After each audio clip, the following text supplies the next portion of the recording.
오늘도 우리 예배를 통해서 또 말씀을 통해서 주님을 만나는 귀하고 복된 은혜의 자리가 되기를 주의 이름으로 간절히 소원합니다. 최근에 이 뉴스를 보니까 다시 이 코로나 이 바이러스가 확산되고 있다는 소식을 듣게 됩니다. 병원마다 이제 이 코로나 환자가 이렇게 증가되고 또 급증하고 치료제가 부족하다는 이제 그런 소식을 듣게 되었습니다. 우리가 안심하고 이제 질병의 유행이 끝났는가 싶으면 변이가 생겨서 또다시 유행하여 이 사람들의 생명을 위협한다는 이 소식은 우리가 사는 날까지, 주님 부르시는 그날까지 끊임없이 우리가 듣게 될 것입니다. 이처럼 사람들의 생명을 위협하는 이런 바이러스가 출현하는 이유가 무엇일까요? 그리고 우리 그 3대 성인병이라고 이렇게 이야기하고 있죠. 뭐죠? 고혈압, 그리고 당뇨, 고지혈증, 잘 알고 계시네요. 그리고 암 등과 같은 이런 인간에게 있어서 이런 질병과의 싸움이 계속되는 이유가 무엇일까요? 병원에 가면 의사가 항상 똑같은 말을 합니다. 뭐라고 합니까? 음식을 주의해서 조심해서 먹으라. 운동을 열심히 해라. 그리고 스트레스를 받지 말라. 우리가 사는데 어떻게 스트레스를 안 받겠습니까? 항상 정답을 이야기를 하죠. 그리고 바이러스 백신에 대한 연구를 하고 개발하면 이 질병을 이길 수 있을 것이다. 그렇게 기대합니다. 하지만 질병을 일으키는 이 근본적인 문제를 해결하지 않고는요, 우리 인간에게 찾아오는 질병과 죽음의 문제를 해결할 수 없습니다. 성경에는요, 우리 인간에게 찾아오는 이 질병과 이 죽음의 이 근본적인 이 문제를 뭐라고 이야기를 하냐면 바이러스가 아니라 인간의 죄 때문이다. 이렇게 우리에게 말씀하고 있습니다. 죄에 대한 증상 때문에 인간에게 질병과 죽음이 찾아오게 된 것입니다. 그러므로 우리 인간은요, 이러한 죄의 증상을 근본적으로 치료하고 해결해 주실 수 있는 그분을 만나야 됩니다. 오늘 우리가 그분을 만나기 위해서 오늘 이 자리에 나와 있지 않습니까? 그분이 누구인지 생생하게 보여주는 그 그림이 오늘 본문에 나오는 한 나병 환자의 치유 사건입니다. 나병 우리가 많이 들어보셨지 않습니까? 옛날에 이 나병이라는 이 병에 대해서 우리가 한참 많이 듣게 되었고, 또 오늘날 이 나병을 한센병이라고 이렇게 부릅니다. 만성 전염병입니다. 일제 강점기 시절에 일본 군대는요, 이 나병 환자들을 강제로 모아 그 전라남도의 고흥에 있는 이 소록도라는 섬에 격리시켰습니다. 그 후에도 여러 곳에 나병 환자들을 격리시켰는데 이제는 이 나병이라는 이 병 자체가 거의 사라지면서 이 소록도에만 그 흔적이 남아 있습니다. 그게 이제 박물관이 있어요. 그 흔적이 남아 있습니다. 1840년 이 벨기에에서 태어난 다미안이라는 신부가 있습니다. 그는 나병 환자의 사도로 불릴 만큼 평생 나병 환자를 위해서 헌신했던 분이십니다. 하와이 군대의 나병 환자들이 급격히 늘어가자 이분은요, 몰로이카 섬으로 들어갔습니다. 그리고 그곳에서 이 나병 환자의 참상을 직접 보고 겪으며 그들을 돌보는 데 헌신했습니다. 그렇게 그는 12년 동안이나 몰로이카 섬에 거주하며 나병 환자들의 삶과 죽음 그리고 고통을 함께 했습니다. 그러던 어느 날 모욕을 하려고 대용물을 모르고 발등에 쏟았는데 펄펄 끓는 이 뜨거운 물이 쏟아졌는데 그는 아무런 감각을 느끼지 못했습니다. 어떻게 된 것이죠? 나병에 감염되고 말았습니다. 훗날 그가 돌보았던 이 몰로이카 섬 사람들은요, 다미안을 이렇게 표현했습니다. 아마 예수님은 다미안과 같은 사람이었을 것이다. 우리 인간이 들을 수 있는 최고의 찬사가 아닌가요? 성경에 보면 나병에 대한 이야기가 자주 등장하는 것을 보게 됩니다. 나병의 가장 큰 특징은 신경세포가 파괴되어 감각이 우리 몸에 있는 이런 감각이 무감각해지게 되는 것입니다. 아파야 하는데 통증이 느껴지지 않는 것이죠. 성경에 자주 등장하는 이 나병은요, 이스라엘 백성들의 영적인 상태를 상징적으로 표현하고 있습니다. 자신의 죄를 보며 가슴을 쳐야 되는데, 가슴을 치며 아파해야 되는데 그들은 아무런 통증을 느끼지 못합니다. 하나님을 섬긴다 하면서도 온갖 이방신을 다 숭배하며 악행을 저지르는데도 그들에게 죄에 대한 아무런 감각이 없습니다. 또 이런 나병은요, 우리가 예수를 믿고 신앙생활을 하고 있음에도 불구하고 여전히 하나님과 세상 이 둘 사이에서 머뭇머뭇하고 있는 그리스도인들의 영적인 상태를 표현하고 있습니다. 하나님을 섬긴다고 하면서도 여전히 세상의 풍요와 안락함을 쫓아 살아갈 때에 죄가 죄인 줄 모르고 아프다는 그런 통증을 느끼지 못하는 이 신앙인들의 영적인 상태를 나병으로 표현하는 것입니다.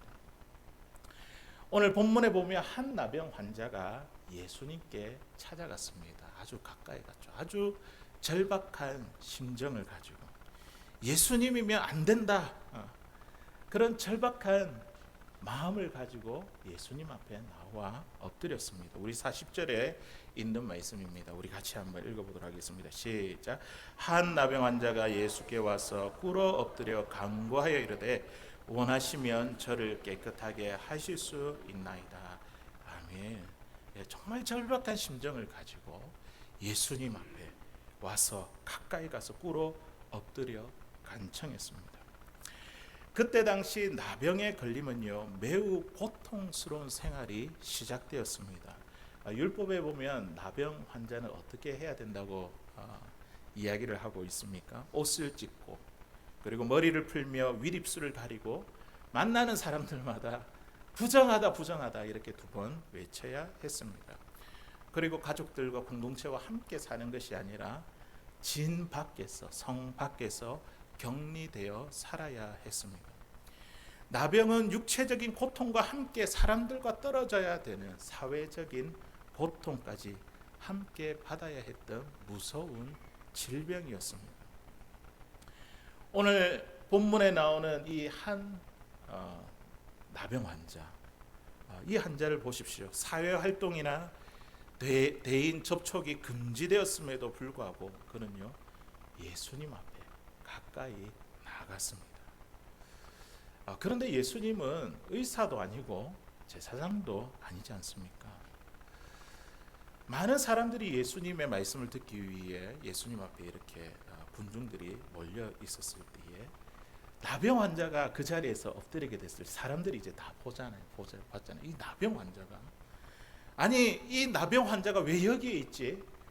부정하다 외쳐야 되는데 왜 여기에 있는 것이지 하며 사람들의 손가락질과 비난에도 불구하고 그가 예수님 앞에 가까이 나올 수 있었던 것은 예수님이라면 반드시 나의 병을 고쳐 주실 것이라는 확실한 믿음이 그에게 있었기 때문입니다. 그는 그가 할 수 있는 최대한의 겸손과 예의를 갖추고 예수님께 엎드려 꿇어 간청했습니다. 그러면서 그가 예수님께 하는 말이 무엇인지 아십니까? 우리 함께 읽었는데요. 오늘 말씀해 보니까 한 나병 환자가 예수께 와서 꿇어 엎드려 간구하며 이르되 뭐라고 이야기합니까? 원하시면 저를 깨끗하게 하실 수 있나이다. 원하시면, 주님이 원하시면. 영어 성경에 보니까 if you are willing 이렇게 돼 있더라고요. 당신이 기꺼이 하고자 하시면, 당신에게 그런 의지가 있고 열의가 있으시면 내가 깨끗해질 수 있습니다. 좀 이상하지 않습니까? 내가 병이 걸렸으면 예수님이 고쳐주실 분이시면 안다면 우리는 어떻게 합니까? 주님 고쳐주세요. 제 병을 고쳐주십시오. 이렇게 간청할 텐데 그가 지금 뭐라고 하고 있습니까? 주님이 원하시면 그는요 내 뜻이 관철되기를, 나의 원함이 이루어지기를 강요하듯 밀어붙듯이 강청하지 않았습니다. 주님이 원하신다면, 당신이 원하신다면 내 병이 깨끗해질 수 있습니다. 주님의 원하심이 자신에게 이루어지기를 지금 강구하고 있는 것이죠. 우리는 이 나병 환자를 통해서 우리가 예수님께 뭔가를 우리도 간청하고 간구하지 않습니까? 우리의 삶의 문제들을 가지고 또 기도하지 않습니까? 예, 그런 이제 기도에 대한 바른 초점을 우리가 배울 수가 있습니다. 기도는 나의 원함에 초점을 맞추는 것이 아니라 누구의 원함입니까? 하나님의 원함, 예수님의 원함에 초점을 맞추어 간청하는 것이, 이것이 진정한 기도의 자세입니다. 우리 나병 환자를 통해서 우리 기도의 자세를 배울 수 있습니다. 우리 예수님께서도 그렇게 기도하셨죠. 십자가를 지시기 전에 겟세마네 동산에서 하나님 앞에 기도하며 내 원대로 하지 마옵시고 아버지의 원대로 뜻대로 되기를 원합니다. 이게 우리가 초점을 맞춰야 될, 예수님께 간청해야 될 우리의 자세가 아닐까요? 나병 환자는 예수님이 진정 자신의 병을 능히 고칠 수 있음을 확신했습니다. 다만 그가 걱정하는 것이 무엇이었냐면 예수님이 나를 치유하기를 원하시는가? 주님이 나를 치유하기를 원하시는가였습니다. 자신의 병이 낫지 않으면 누구에게 달려있다는 거예요? 오직 예수님께 달려있다는, 이 엄청난 믿음의 고백입니다. 엄청난 믿음의 고백.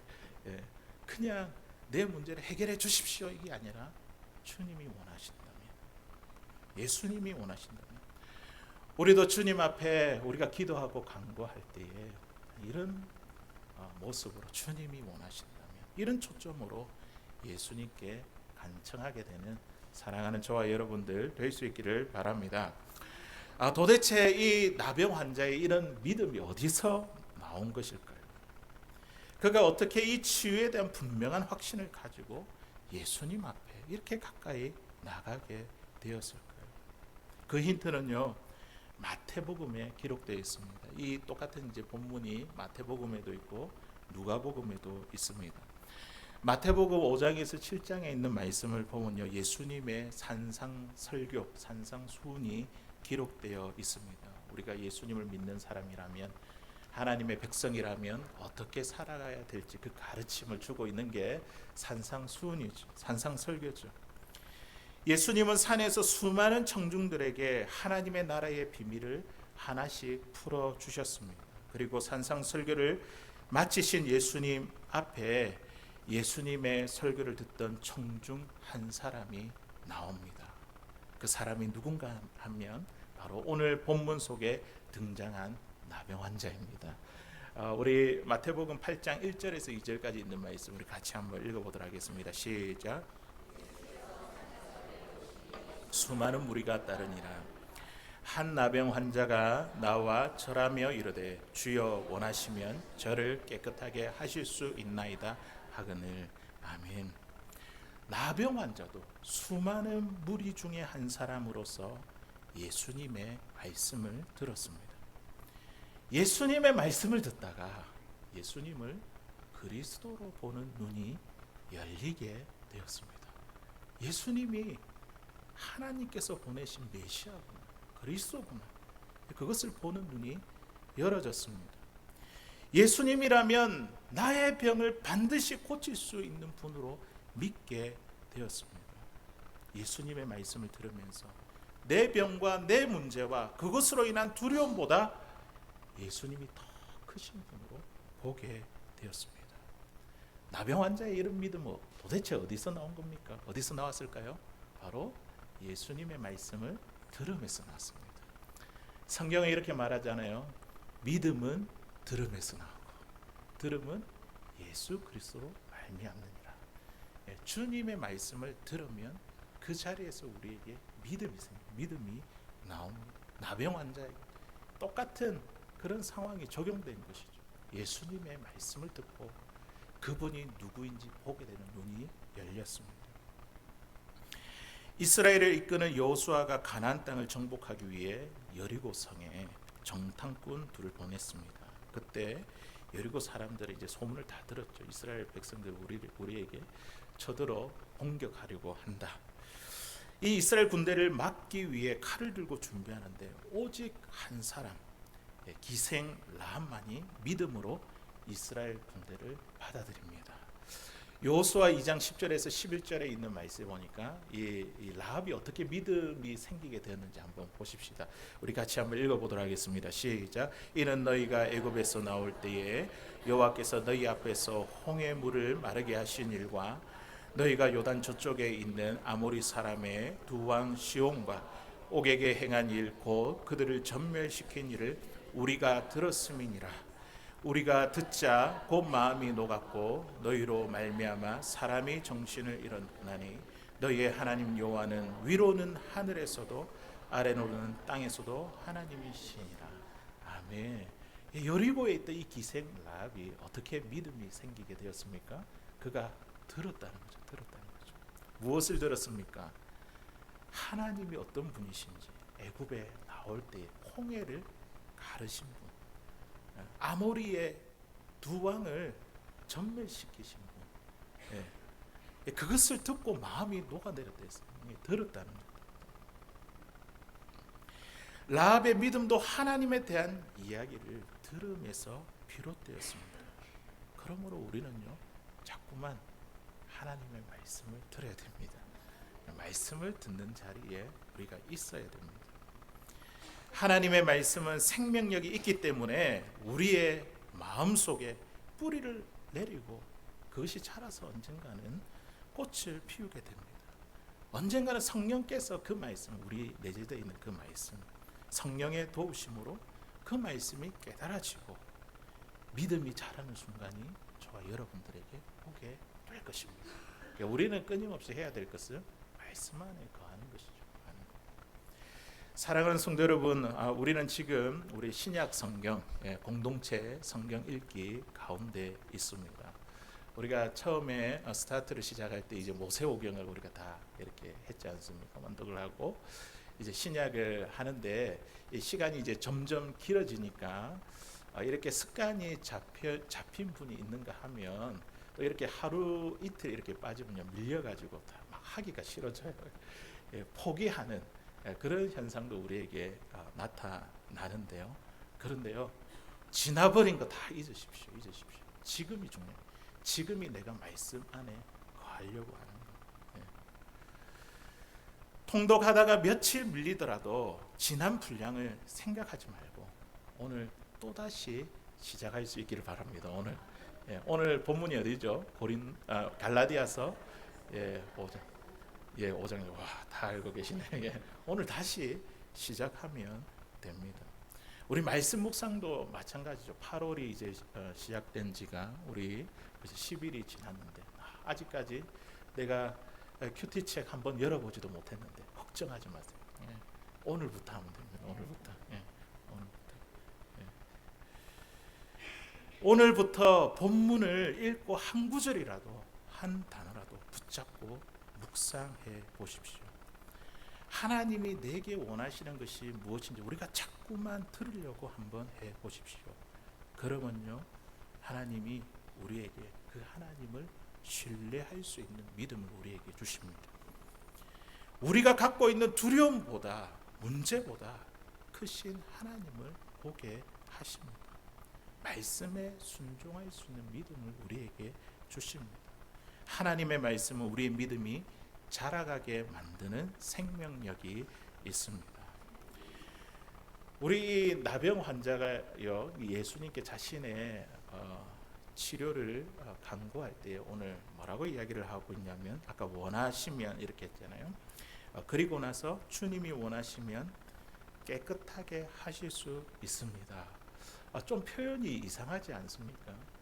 병은 낫는 곳이고 치료되는 것인데 주님, 내 병을 주님 원하시면 고쳐질 수 있습니다. 이렇게 표현하지 않고 깨끗하게 될 수 있습니다. 또 예수님도 뭐라고 합니까? 네 병이 고쳐졌다라고 이야기하지 않고 깨끗하게 되었다 이렇게 이야기하는 것을 보게 됩니다. 깨끗하게 해달라, 깨끗함을 받으라는 이 표현은요, 단순히 병을 고치다는 의미가 아닙니다. 사실 이 나병은요, 영적인 문제도 함께 포함되어 있습니다. 그때 당시에 이 나병은요, 죄에 대한 하나님의 징벌, 하나님의 형벌로 여겨졌습니다. 그래서 구약 시대의 나병만큼은 의사가 아니라 누구에게 가서 진단을 받으라 합니까? 종교 지도자인 제사장에게 가서 진단을 받아라 합니다. 나병 환자는 이 나병이 있어서 나병만이 아니라 자신의 이 나병의 근본적인 문제인 죄도 함께 보았습니다. 그래서 예수님께 뭐라고 이야기를 합니까? 고쳐달라 이렇게 말하지 않고 깨끗하게 해달라고 이렇게 요청합니다. 나병 환자는 자신의 이 근본적인 문제가, 나병의 근본적인 문제가 죄인 줄 알고 예수님께 깨끗함을 간청한 것입니다. 그리고 예수님도요, 그에게 고침을 받으라 하지 아니하시고 깨끗함을 받으라 말씀하신 것입니다. 사랑하는 성도 여러분, 우리가 질병을 대할 때마다 우리 안에 있는 죄를, 질병을 일으킨 근본적인 문제인 죄를 인식할 수 있기를 바랍니다. 내가 고통을 겪을 때마다, 죽음의 문제를 내가 겪을 때마다, 그때마다 이 죽음과 고통과 질병을 일으킨 근본적인 문제인 죄를 인식할 수 있기를 바랍니다. 그리고 이 죄를 누가 깨끗하게 해주셨다고요? 우리 주님께서 십자가에서 깨끗하게 해주셨음을 늘 기억할 수 있는 사랑하는 저와 여러분들 될 수 있기를 바랍니다. 오늘 예수님께서 나병 환자의 병을 고쳐주셨습니다. 깨끗하게 해주셨습니다. 그 병이 떠나가고 깨끗하게 되라, 깨끗하게 해주셨습니다. 나병 환자의 병이 낫게 된 이유가 무엇일까요? 나병 환자의 믿음 때문일까요? 아니면 그가 예수님 앞에 나아가 간절하게 간청했던 그 모습 때문에 그의 병이 낫게 된 것일까요? 나병 환자의 병이 낫게 된 것은요, 그가 엎드려 간구한 것보다 먼저 예수님께서 그를 불쌍히 여겨주셨기 때문입니다. 그의 태도보다도 뭐가 먼저라고요? 예수님께서 그를 불쌍히 여겨주셨습니다. 그의 태도와 믿음보다도요, 우리 주님의 성품이 먼저입니다. 주님의 긍휼하심, 주님의 자비, 사랑. 우리가 어떤 문제 앞에서 우리가 기도해서 응답을 받았을 때에 우리는요, 나의 어떠함보다 내가 기도를 얼마나 했는데, 예배에 얼마나 힘을 썼는데, 내가 교회 와서 얼마나 헌신하며 섬겼는데, 이거 근거로 해서 우리의 질병과 우리의 기도 응답이 이루어지는 것이 아니라 우리는 먼저 무엇을 주목해 보아야 된다고요? 예수님의 긍휼하심, 자비하심, 그분의 성품에 대해서 우리가 주목해 보아야 됩니다. 우리 41절에 있는 말씀 우리 같이 한번 읽어보도록 하겠습니다. 시작. 예수께서 불쌍히 여기사 손을 내밀어 그에게 대시며 이르되 내가 원하노니 깨끗함을 받으라 하시니. 아멘. 나병 환자가 치유를 받았던 이유가 무엇입니까? 그 나병 환자의 믿음 때문입니까? 그가 간절하게 나아갔기 때문입니까? 말씀해 보니까 예수님께서 그를 불쌍히 여기셨어요. 그를 고쳐주시고 치유해 주셨습니다. 우리가 항상 주목해야 될 것은요, 우리의 어떠한 행위가 아니라 오직 예수님의 긍휼과 자비하심이 근거가 되어야 됩니다. 우리의 기도의 응답, 고통의 문제, 이 모든 것들이 해결되어질 때에 우리의 어떠함이 아니라 예수님의 긍휼하심 때문에, 불쌍히 여겨주심 때문에 이것이 기도의 응답이 이루어진 거고 우리의 문제가 해결되게 된 것입니다. 그러므로 우리는 나의 열심보다 하나님의 열심과 성품에 근거하여 하나님의 원하심이 무엇인지 주목해 보아야 됩니다. 우리가 할 일은 무엇입니까? 그냥 우리가 해야 될 그 일은요, 그분이 원하시고 기뻐하시는 자리에 머물러 있으면 됩니다. 그 자리가 어디입니까? 여러분 오늘 이 자리에 나와 있지 않습니까? 예, 그 자리가 하나님을 예배하는 자리고 말씀을 듣는 자리입니다. 바로 이 한 나병 환자가 변화된 자리인 이 하나님의 말씀을 듣는 자리입니다. 나병 환자는 산 위에서 지금껏 한 번도 들어본 적이 없는 하나님 나라에 관한 이야기를 듣다가 예수님을 그리스도로 보게 되는 눈이 열렸습니다. 예수님이야말로 나의 병을 분명히 고칠 수 있는 분, 깨끗하게 할 수 있는 분, 나의 깊은 상처와 고통을 해결해 주실 수 있는 분임을 그는 확실하게 믿게 되었습니다. 나병 환자가 치유되는 기적은 결국 하나님의 말씀을 듣는 자리에서 시작되었다는 것이죠. 지난 한 주간 저희 가정은 이제 여름 휴가를 이제 유타에 있는 모압에서 보내게 되었습니다. 모압에 가니까 거기에 국립공원이 두 개가 있었습니다. 하나는 캐년 렌즈이고 하나는 아치스 캐년이었는데요. 그러니까 아내와 아이들과 함께 그 자리에 머물면서 참 좋았던 것은 그냥 여행만 하면 잘 몰랐을 이 밤의 풍경을 보고 너무나 그 광경을 참 잊을 수가 없었습니다. 만일 그곳에 머물지 않았다면 눈으로 볼 수 없는 그 장면들을 우리가 보게 되었는데요. 아치스 캐년에 가니까 파노라마 뷰라는 그런 장소가 있습니다. 그곳이 이제 별 보는 장소인데요. 사람들이 그곳이 별 보는 장소인지 어떻게 아는지 해가 지고 나니까 다 모이더라고요. 그게 다 모여 있더라고요. 벤치에 335 모여 있었습니다. 하늘이 캄캄해지자 별이 더욱 선명하게 보이기 시작했습니다. 사람들이 벤치에 누워서 이 별을 감상하기 시작했습니다.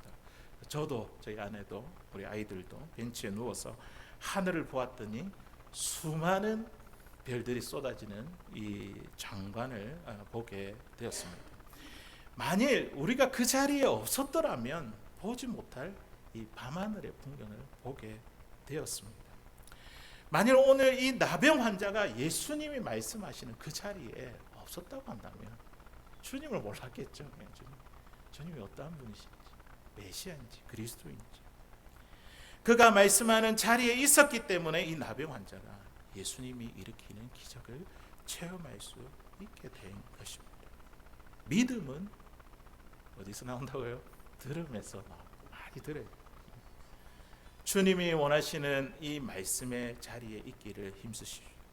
그러면 나의 문제보다 나의 두려움보다 더 크신 주님을 보게 될 것입니다.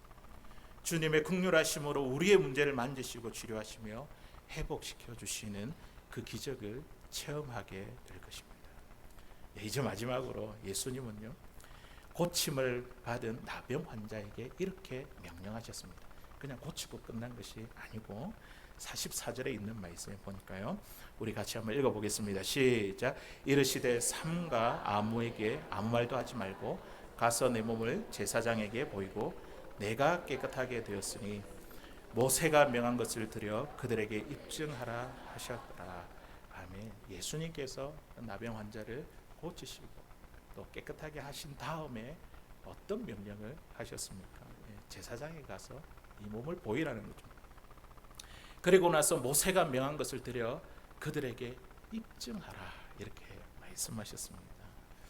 모세가 명한 것, 제사장에 드렸는데 모세가 명한 것이 무엇일까요? 나병 환자가 깨끗하게 된 것을 이 모세가 명한 것을 제사장에게 드리고 입증하라는 것이 무엇일까요? 여기서 모세가 명한 것은 레위기 14장 1절에서 9절에 상세히 기록되어 있습니다. 이것을 간단하게 요약을 하면 이렇습니다. 이 나병 환자가 새 2마리를 가져와서 질그릇 안에 한 마리를 잡아 죽인 뒤 그 피를 나병의 환부에 찍어 바릅니다. 그리고 제사장인 나병 환자에게 정결하다 이렇게 선포한 다음에 나머지 한 마리를 자유롭게 풀어줍니다. 한번 보십시오. 질그릇 안에 한 마리의 새가 이렇게 희생이 되고 그리고 이 한 마리는 어떻게 돼요? 그 희생 때문에 자유롭게 펄펄 날아가게 됩니다. 한 마리의 희생으로 나머지 한 마리가 자유를 얻게 되는 것입니다. 모세가 명한 것을 들어 그들에게 입증하라. 여기에서 우리에게 주는 중요한 메시지가 있습니다. 질그릇 안에 피 흘리고 죽음을 당하는 새, 누구를 말하고 있을까요? 예, 우리 예수님, 그 메시아의 사역, 그 십자가의 사역, 예, 그 십자가의 희생, 예, 그 예수님을 상징합니다. 질그릇 안에 희생된 새처럼 예수님이 십자가에서 자신의 생명을 내어주시고 그 한 마리는 훨훨 자유롭게 날아가지 않습니까? 훨훨 새처럼 날아가는 그것은 누구를 이야기를 할까요? 예수님을 믿는 저와 여러분들이죠. 주님은 십자가에서 우리를 위해 피 흘려 주시고 우리는 죄와 죽음에서 자유를 얻게 하셨습니다. 영적 나병에서 깨끗함을 받아 하늘을 향해 자유롭게 날개짓을 하게 된 한 마리의 새가 바로 저와 여러분들입니다. 모세가 명한 것을 들여 나았음을 입증하라. 이 말씀은요, 우리가 살아가면서 우리가 어떻게 죄에서 용서함을 받게 되는지, 우리가 어떻게 죽음에서 자유롭게 되었는지 우리가 날마다 예수님의 십자가의 은혜를 기억해라는 말씀입니다. 우리에게 질병이 있습니까? 고통의 문제가 있습니까? 아니면 참 해결할 수 없는 엄청난 문제 때문에 씨름하고 있는 가운데 있습니까? 우리가 기도가 응답되는 그 일을 경험하게 될 때 우리는요, 우리의 죄가 어떻게 용서받았는지, 우리가 어떻게 죽음에서 자유롭게 됐는지 예수님의 그 십자가의 은혜를 날마다 생각하고 기억할 수 있는 저와 여러분들 될 수 있기를 바랍니다. 예수님이 우리를 위하여 행하여 주신 이 십자가의 사건으로 인해 우리는요, 하나님의 나라라는 보금자리를 얻게 되었습니다. 우리는 죄로 인하여 마땅히 죽을 수밖에 없는 존재입니다. 죽을 수밖에 없던 우리가 죽음에서 자유와 영원한 생명을 누리게 되었습니다. 우리가 이 땅에 발붙이며 살아가는 것은요, 우리 주님이 우리에게 영원한 생명을 주신 것을 추가해서 플러스해서 우리가 덤으로 살아가는 인생입니다. 덤으로 살아가는 인생. 우리는 이 땅을 살아도 이제 오래 살면 100년이잖아요. 6년인데 그 일생을 살아가는데 그 속에서 얼마나 우리 인생에 수많은 사건들이 일어납니다. 근데 중요한 것은 우리가 오래 살든지 아니면 일찍 주님께서 부르시든지 우리는요, 이미 예수 그리스도를 통하여 받은 영원한 생명이 있기 때문에 우리가 지금 살아가고 있는 이 순간은요, 그냥 덤으로 살아가고 있는 인생입니다. 예수님의 은혜로 덤으로 살아가는 인생에 무슨 불평과 원망이 있겠습니까? 이 구원해 주신 것만 해도 감사한데 덤으로 살아가는 인생인데 우리 인생에 무슨 불평과 원망이 있겠습니까? 우리 주님은요, 오늘 이 한 나병 환자를 고쳐주시는 이 사건을 통해서요, 우리 인생에 생기는 크고 작은 문제들 가운데 얽매이지 않고 그 상황에 얽매이지 않고 우리가 당당하게 자유롭게 되기를 원하십니다. 저와 여러분들이 말씀을 듣는 자리에 항상 머물게 되기를 원하십니다. 그 예수님의 십자가 때문에 내가 새 생명을 얻었고 새로운 존재가 되었다는 그 확실한 믿음으로 살아가는 저와 여러분, 우리 모두가 될 수 있기를 주님의 이름으로 간절히 소원합니다.